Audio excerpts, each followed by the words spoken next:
ಗಯಾ ಆಧ್ಯಾತ್ಮ ಮತ್ತು ಇತಿಹಾಸದ ಸಂಗಮ. ಫಲ್ಗು ನದಿಯ ದರದಲ್ಲಿರುವ ಗಯಾ ಪ್ರಾಚೀನ ಕಥೆಗಳಿಂದ ತುಂಬಿರುವ ನಗರ.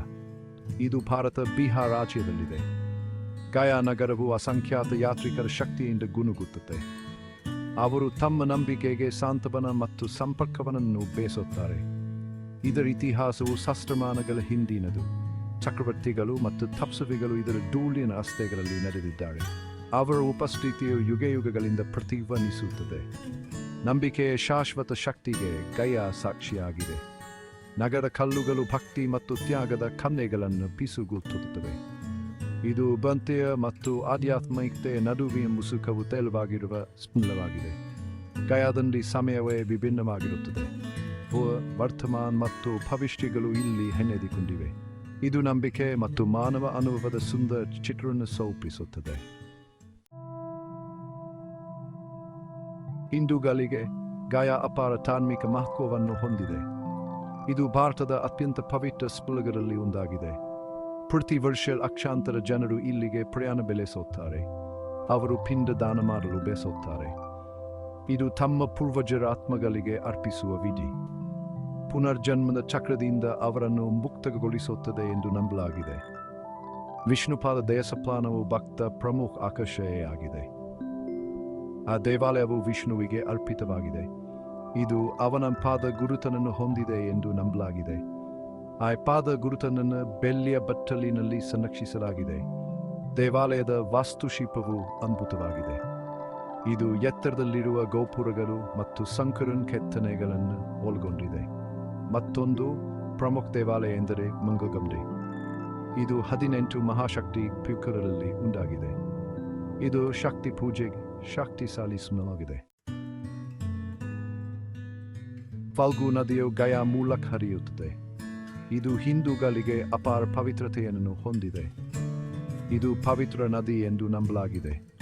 ಇದರ ನೀರು ಶುದ್ಧೀಕರಣ ಶಕ್ತಿಯನ್ನು ಹೊಂದಿದೆ ಎಂದು ಹೇಳಲಾಗುತ್ತದೆ. ಯಾತ್ರಿಕರು ಫಲ್ಗು ನದಿಯಲ್ಲಿ ಸ್ನಾನ ಮಾಡುತ್ತಾರೆ. ಅವರು ತಮ್ಮ ಪಾಪಗಳಿಂದ ತಮ್ಮನ್ನು ತಾವೇ ಶುದ್ಧೀಕರಿಸಿಕೊಳ್ಳಲು ಬಯಸುತ್ತಾರೆ. ಪಿತ್ತ ಪಕ್ಷದ ಸಮಯದಲ್ಲಿ ನದಿಯು ವಿಶೇಷವಾಗಿ ಮುಖ್ಯವಾಗಿದೆ.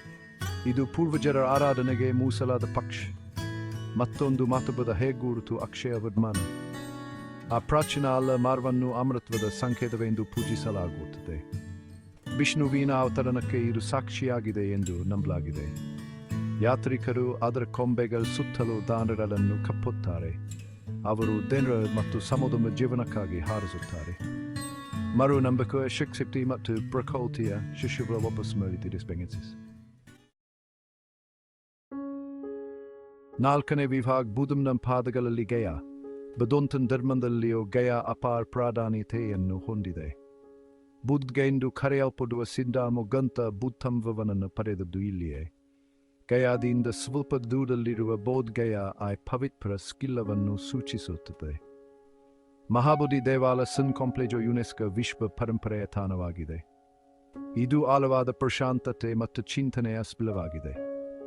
ಬೋಧಿ ವೃಕ್ಷವು ಕೇಂದ್ರ ಆಕರ್ಷಣೆಯಾಗಿದೆ.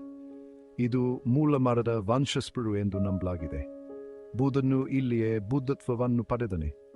ಪ್ರಪಂಚದಾದ್ಯಂತದ ಸನ್ಯಾಸಿಗಳು ಮತ್ತು ಯಾತ್ರಿಕರು ಅದರ ನೆರಳಿನಲ್ಲಿ ಧ್ಯಾನ ಮಾಡುತ್ತಾರೆ.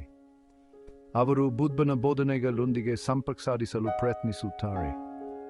ಇಲ್ಲಿನ ವಾತಾವರಣವು ಶಾಂತಿ ಮತ್ತು ಆಧ್ಯಾತ್ಮಿಕ ಜಾಗೃತಿಯಾಗಿದೆ. ಉದನೆ ವಿಭಾಗ ಕಲ್ಲುಗಳ ಮೇಲೆ ಕೆತ್ತಿದ ದಂತಕಥೆಗಳು. ಗಯಾವು ಪುರಾಣ ಮತ್ತು ಇತಿಹಾಸವು ಸುಂದರವಾಗಿ ಮಿಶ್ರಣಗೊಂಡಿರುವ ನಗರ. ದಂತಕಥೆಗಳು ಹೇರಳವಾಗಿವೆ. ಇದು ಅದರ ಅತೀಂದ್ರಿಯ ಶೈಲವುಗೆ ಸೇರ್ಪಡೆಯಾಗಿದೆ. ಒಂದು ದಂತಕಥೆಯು ಗಯಾ ಎಂಬ ಅಸುರನ ರಾಕ್ಷಸ ಕಥೆಯನ್ನು ಹೇಳುತ್ತದೆ.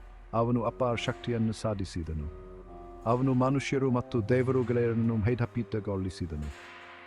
ಅವನನ್ನು ವಶಪಡಿಸಿಕೊಳ್ಳಲು ವಿಷ್ಣುವು ಗಯಾಲನ್ನು ಅರ್ಪಣೆಯಾಗಿ ಮಲಗುವಂತೆ ಮೋಸ ಮಾಡಿದನು. ಗಯಾಲ್ ದೇಹವು ಇಂದು ನಾವು ನೋಡುವ ವಿಶಾಲವಾದ ನಗರವಾಯಿತು. ಆ ಕಬೆರೆಗಳು ಕೇವಲ ಕಬೆಗಳು. ಅವು ಗಯಾಲ್ ಗುರುತಿನ ಬಟ್ಟೆಗೆ ಹೆಣೆದುಕೊಂಡಿವೆ. ಶತಮಾನಗಳಿಂದ ಪವಿತ್ರ ನಗರವನ್ನು ರೂಪಿಸಿದ ನಂಬಿಕೆಗಳು ಮತ್ತು ಮಮ್ಲಿಗರನ್ನು ಅವು ನಮಗೆ ನೀಡುತ್ತವೆ. ನಂಬಿಕೆಯ ಶಕ್ತಿಯು ಹುದಶಿಗಳನ್ನು ರೂಪಿಸಲು ಮತ್ತು ಪೀಳಿಗೆಗೆ ಸ್ಫೂರ್ತಿ ನೀಡಲು ನಮಗೆ ನೆನಪಿಸುತ್ತದೆ. ಆರನೇ ವಿಭಾಗ ಗಯಾಲ್ ಶಾಶ್ವತ ಪರಂಪರೆ. ಗಯಾಲ್ ಪ್ರಭಾವವು ಅದರ ಭೌಗೋಳಿಕ ಗ್ರೆನ್ಸನುಗಳನ್ನು ಮೂಡಿ ವಿಸ್ತರಿಸಿದೆ. ನಂಬಿಕೆಯು ಗರಿಗಳು ಮತ್ತು ಸಂಸ್ಕೃತಿಗಳನ್ನು ಮೀರುವಲ್ಲಿ ಇದು. ನಗರವು ಪ್ರತಿ ವರ್ಷ ಲಕ್ಷಾಂತರ ಜನರನ್ನು ಆಕರ್ಷಿಸುತ್ತದೆ. ಅವರು ಜೀವನದ ಎಲ್ಲ ಹಂತಗಳಿಂದ ಬರುತ್ತಾರೆ. ಅವರು ಆಧ್ಯಾತ್ಮಿಕ ಸಾಂತ್ವನ, ಐತಿಹಾಸಿಕ ಸಂಪರ್ಕ ಮತ್ತು ತಮ್ಮನ್ನು ತಾವೇ ಆಳವಾಗಿ ಅರಣ್ಮಾಡಿಕೊಳ್ಳುವ ಬಯಕೆಯನ್ನು ಹೊಂದಿದ್ದಾರೆ.